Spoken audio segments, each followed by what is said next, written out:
So a little secret, well, I guess it's not a secret, about Pastor Shana is I loved wrestling growing up. When I say who I loved, you're gonna be like, oh, she is old, but like Hulk Hogan, Stone Cold Steve Austin, like I mean, we went to matches, and it was just so fascinating.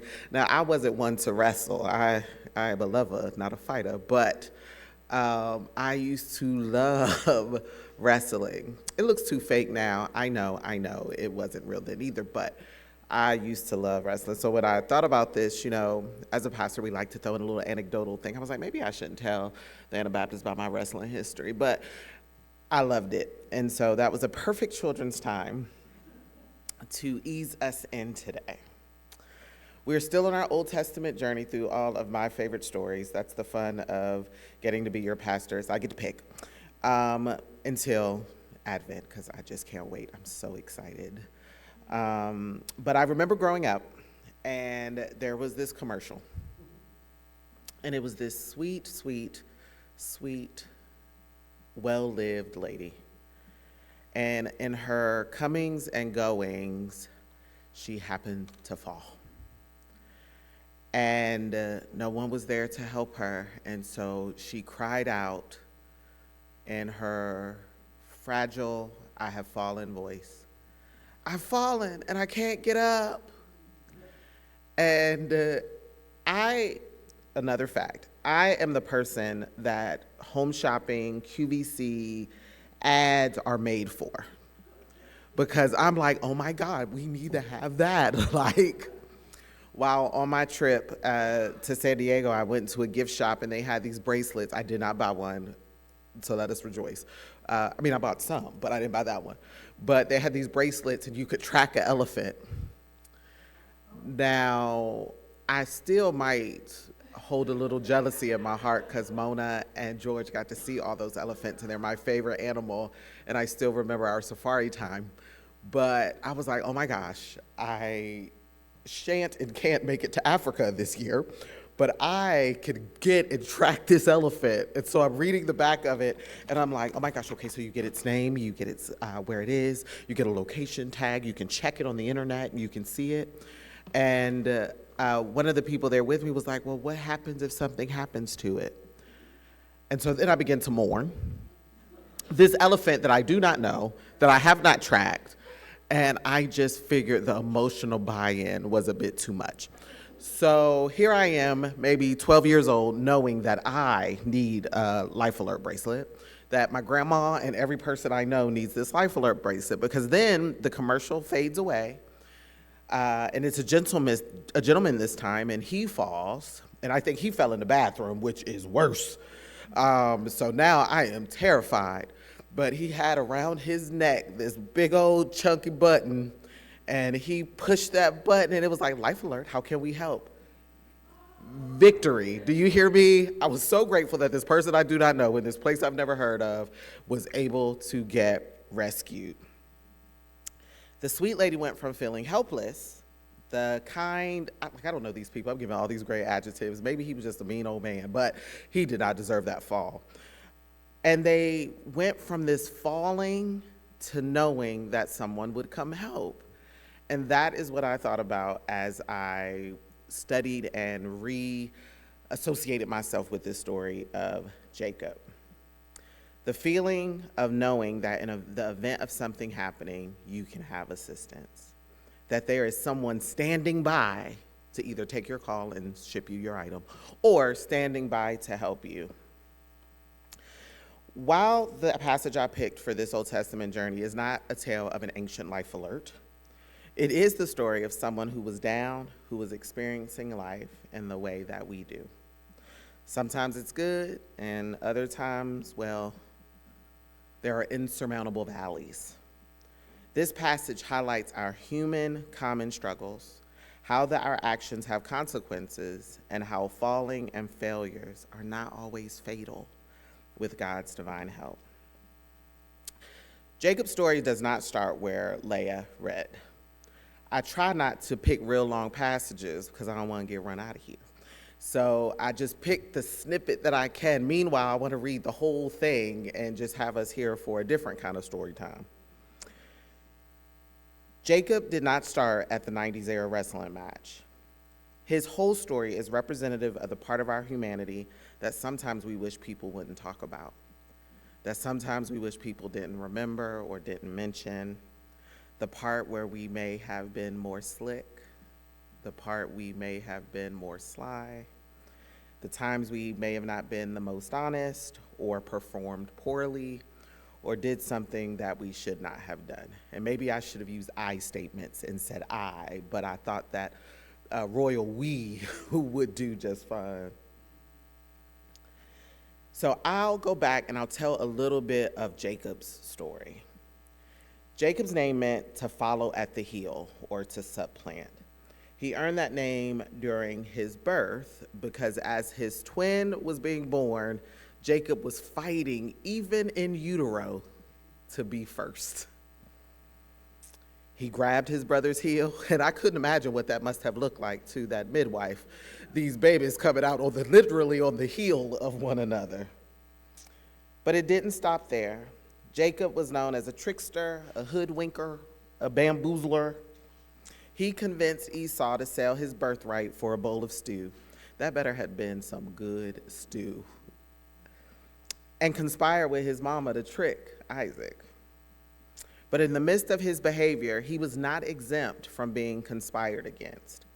When he went to Laban to get a wife, and this is not a sermon where I will talk about the familial relations of that, but it's there. When he went to Laban to get a wife, the gimmicks and games were turned around on Jacob. He selected one wife, Leah, worked for 7 years, and got tricked into marrying Rachel. Worked another 7 years, and then got to marry Leah. He realized after a while that he did not have the same favor with Laban and made a deal to leave. Within that deal, there was some dealings on, you get the unblemished goats, I'm gonna take the speckled goats. Laban and his sons took all the speckled goats and ran away so that there were none left for Jacob to get. Then Jacob carved a tree. And now this is interesting. I looked up, I'm like, let me find out how true this is. But took a tree and carved white spots in it, and any of the animals that made it by that tree were speckled and striped. I said, now this is some divine things at work, because I don't know if that is how it works, but I'm gonna go with it. But so he figured out another plan, and for some of us, that's what our life has been. A trick done here or a fib told there, a skipping of the rules here, a skipping of the rules there, only to find that it comes right on around. I call that survival mode, constantly trying to figure out what's next and just how to make it. Growing up, my mom and my grandma used to call it, baby, we robbing Peter to pay Paul. And I was like, well, who is Peter and what is the consequence for this? But then I got older and realized it's just taking from one thing to pay another thing in a very cyclical, circular way. This went on in Jacob's life for decades, but the thing that makes this passage one of my favorites is that it affirms the reality that something that has been touched by God cannot remain the same. God knows our humanity. God knows our flaws and failings. They're not erased. They're not hidden. Even when you keep it a secret, it is not a secret to God. And I don't like to preach this eye in the sky God that sees everything you do and is looking like Big Brother, but God knows you. And as my wife says, from the very cockles of your heart. Later in the service, we'll take part in communion. And we'll talk about a bit how God sees our failings and our flaws, but covered us anyway. Communion is a celebration and time of connection that symbolizes covering, a blood covering, an ultimate sacrifice that takes our failings, our humanity, and covers it with the blood of one who had no blemish. The thing I like about coverings is that it's like an umbrella. I wish I was mic'd because I could do a thing. Next time I'll probably do that, but it's like an umbrella. Wherever you go with the umbrella, you're covered. If you remove the umbrella, well, thank God that God reigns on the just and the unjust. That is the relationship that we have with God. It protects you from the elements, but allows you to move freely. It's not a fence, something that is restrictive and designed to keep you in, that when you get to the edge, you can go no further. It is the lack of the fence that we're able to learn in this lesson. It's the covering that shows us that we can make mistakes and fall, but we get to get back up. Jacob was not a perfect man, nor did he live a perfect life, but God still found him righteous. We know through the text that there were still some things that had to be worked out, though, before he could truly receive the blessing God had for him. We know through the Old Testament and all through Genesis, they are chasing the promised land. They are trying to get in. As he journeyed towards this land, per God's instructions, he knew there would have to be a reckoning. He's got to come back in contact with Esau. The same Esau that got tricked with the bowl of stew, the same Esau that got a very different blessing, not the one of the firstborn as he should have. He sent a message trying in his humanity to fix the problem. Esau responded with, yeah, I'm going to be there and I'm bringing 400 men. So Esau said, yeah, I see your message and I raise you an army.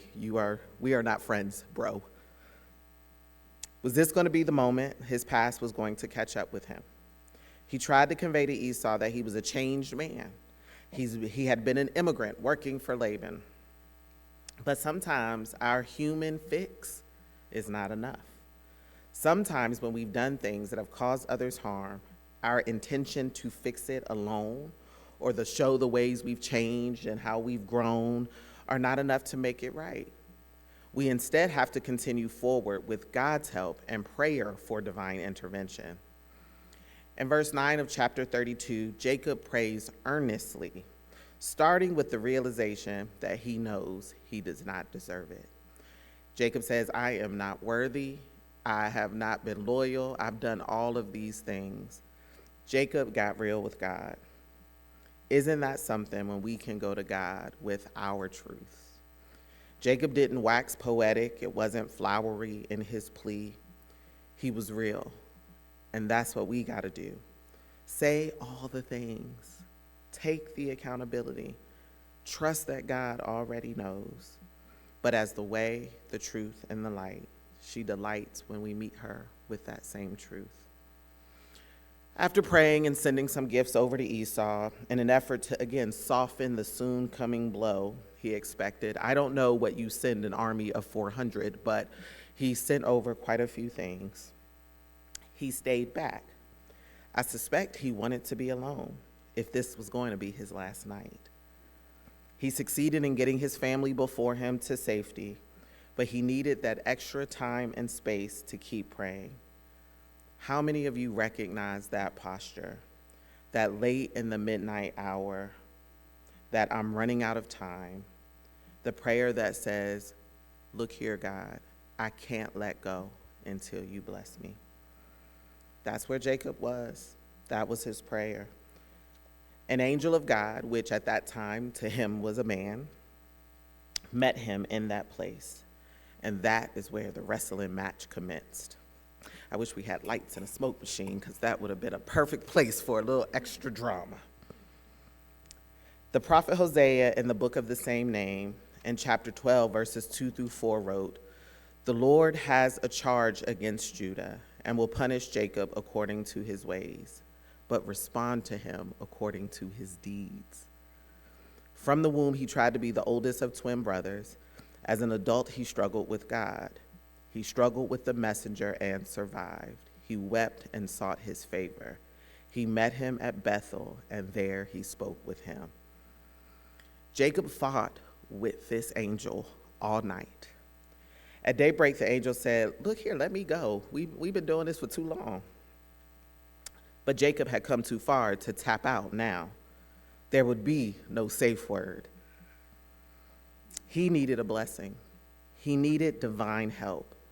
Jacob refused to let the bout end without receiving something. He was tenacious and resolute. The wrestling, however, was not only a physical act. And this is where the story gets good to me. It was a show of faith, not force. Even when God is working to change us, and even when that work seems hard, the revelation is that God is on both sides. The match is rigged from the beginning, which might very well be like regular wrestling too, but whatever. While divinity was wrestling with Jacob in this quasi-physical form, the divinity on the inside of Jacob was strengthening him for the fight as well. It's like Ms. Kristen said today, okay, if you go full strength, I'm gonna go half strength. This full strength wrestling angel over here was no match for the full strength God that had Jacob's back. Even in the wounding of his thigh, it was wounding and healing at the same time. Jacob continued to fight, to push through, to hold out hope. In those final moments, as the sun rose, Jacob would be forever changed, and so would his situation. There were no tricks, no sleight of hand, none of the gimmicks of his past. Through the night, he had to face his actions. He had to face what he had done to others. He had to face his shortcomings and keep fighting. He was wounded. He was exhausted. He was unsure of how this beaten and great showdown would go down with his brother, but he had kept fighting. He had failed. He had fallen, but God was there. God was ready, just like the emergency support crew when that life alert button gets pressed. When he stood up, though a bit battle-worn and bruised, he was different, eternally, internally, and externally. God had changed his nature and his name and created a path forward to reconciliation with his brother. He may have left limping, but did not meet fatality. He had lost something, but gained more. Maybe that's you. Maybe it's us. Maybe you have been wrestling. Maybe you have been in a long battle and are feeling a bit more worse for wear. God sees that and sees you. But it's time to press that alert button. It's time to tap and tag God in. It's time to ask God, our Creator, for the help to get up. Today it is time, like Jacob, to say, I won't let go until you bless me. And I trust in your infallible ways as the glory and lifter of our heads. God, turn this place of breaking into my place of blessing. Today is the day that we pray it be so.